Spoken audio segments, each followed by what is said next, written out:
She tries a pit, but finds it full of bees.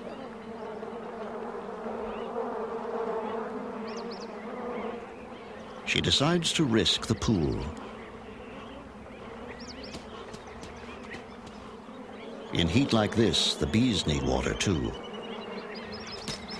Lions can go without water for a long time, but this one is a nursing mother.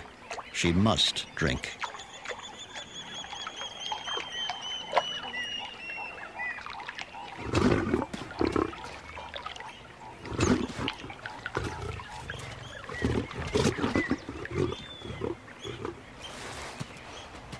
Maybe the bee pit isn't so bad after all.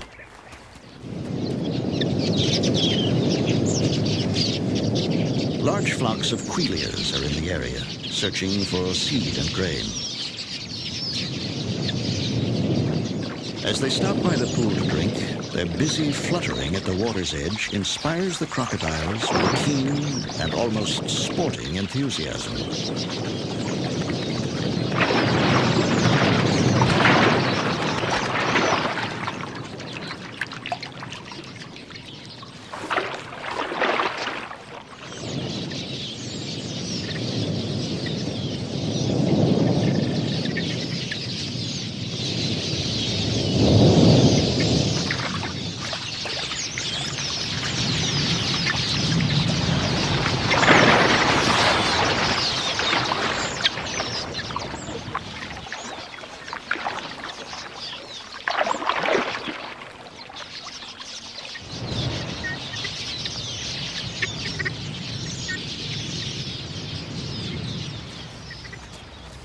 The monitor lizard is the scourge of both ground-nesting birds and the egg-laying crocodiles.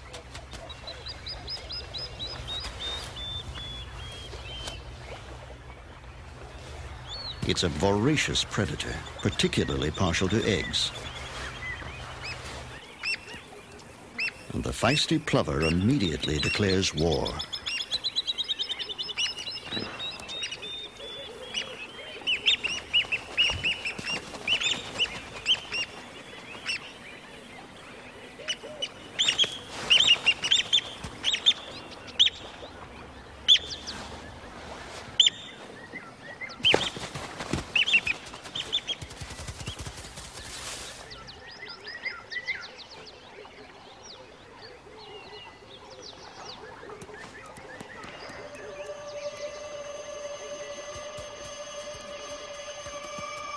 During the heat of the day, the sand becomes unbearably hot and burns the skin between the impala's hooves.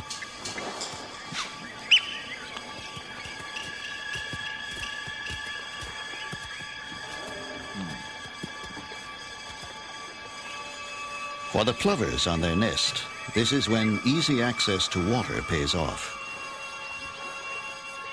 The bird is soaking its breast feathers until they are weighted with water. It then hurries up the scorching sand to relieve its mate.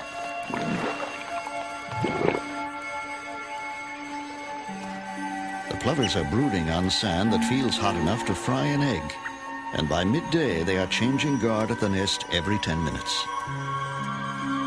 Without the constant protection of their cool, wet feathers, the eggs could not survive the heat. The sand is so hot, it's a wonder she doesn't fly down.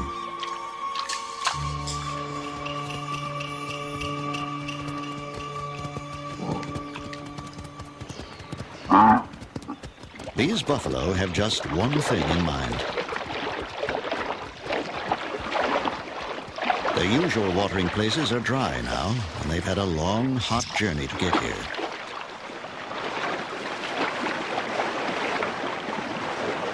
One of the calves strikes out on its own and is soon in dangerous company. But these aren't the biggest crocs in the pool, and the lucky calf quickly returns to the herd.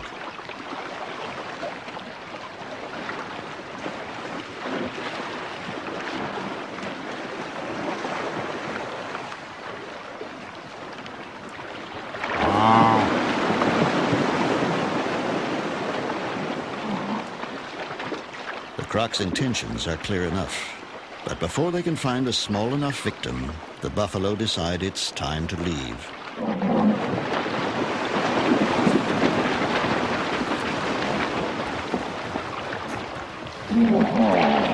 An irritated hippo helps them on their way.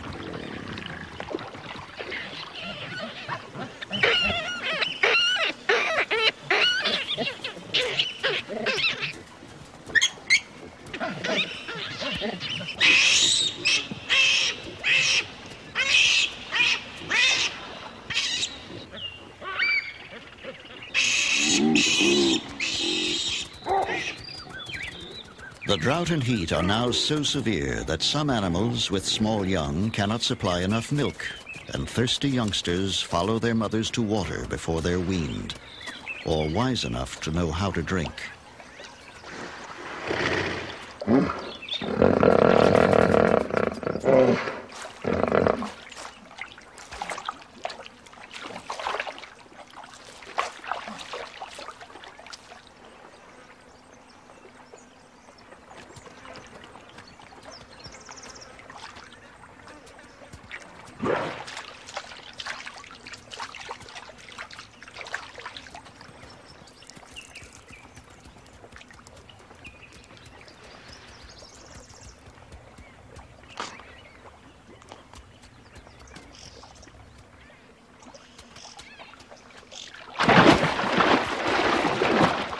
In an instant, both croc and fawn vanish into the pool, leaving behind a bewildered mother.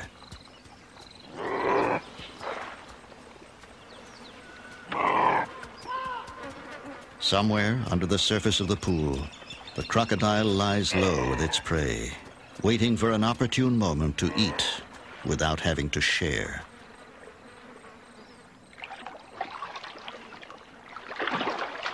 The most carefree creature in the pool is this baby hippo. She frolics around her mother in that special state that belongs to all young things.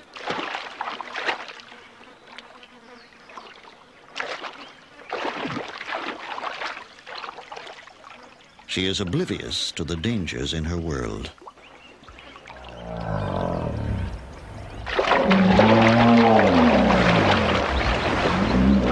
The pool is steadily shrinking and is already too small for so many animals.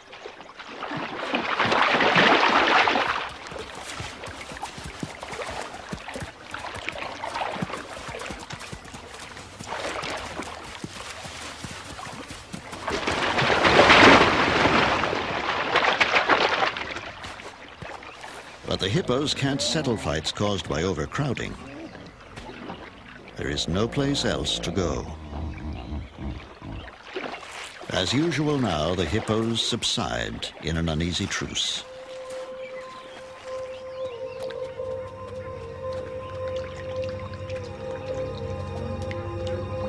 Subdued by the day's heat and temporarily at peace, the baboons relax around the pool.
His peace is shattered by a familiar cry of outrage.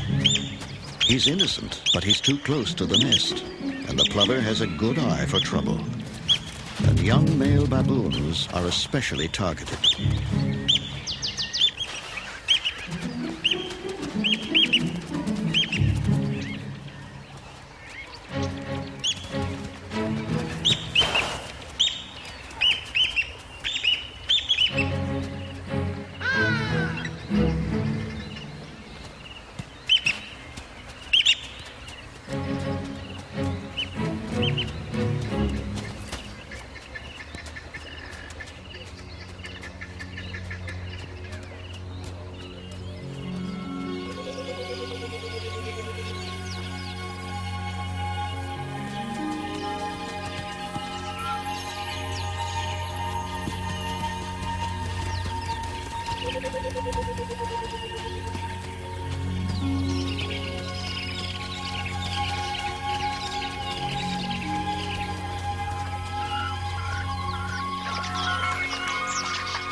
A sudden spat between rival crocs sends a ripple of panic through the pool.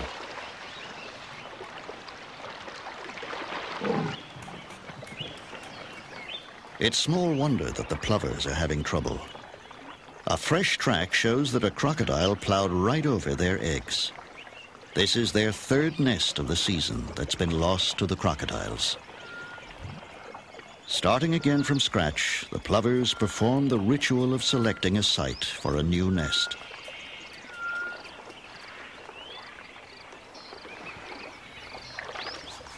The baby hippo is exploring her world. The restraint of the crocodile seems out of character.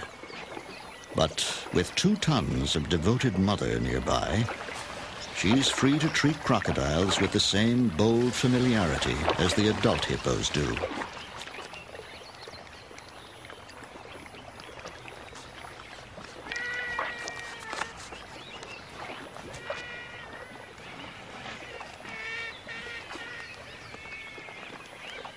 These great artists of violence are obliged to hold a kindly pose as the hippo child wanders in her playground of gently smiling dragons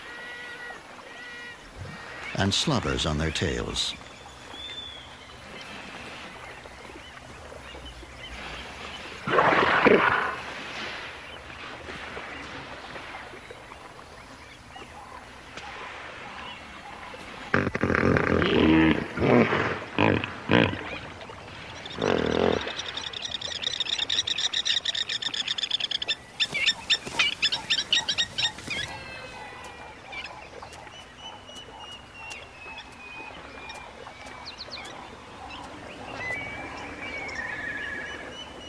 A yellow-billed kite checks the pool for an easy meal and sights a dead fish.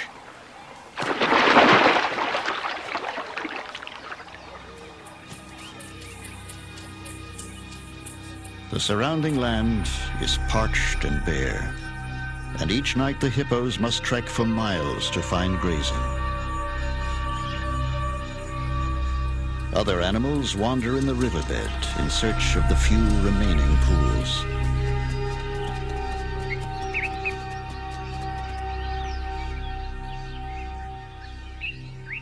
But most now are little more than reeking mud wallows, full of dead and dying fish.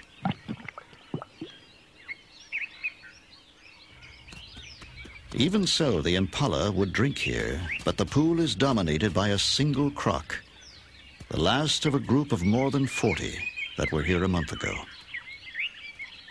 The monkeys won't risk it and drink instead in deep footprints. The fawn's attempt to drink is a small disaster. Now it's covered with stinking mud.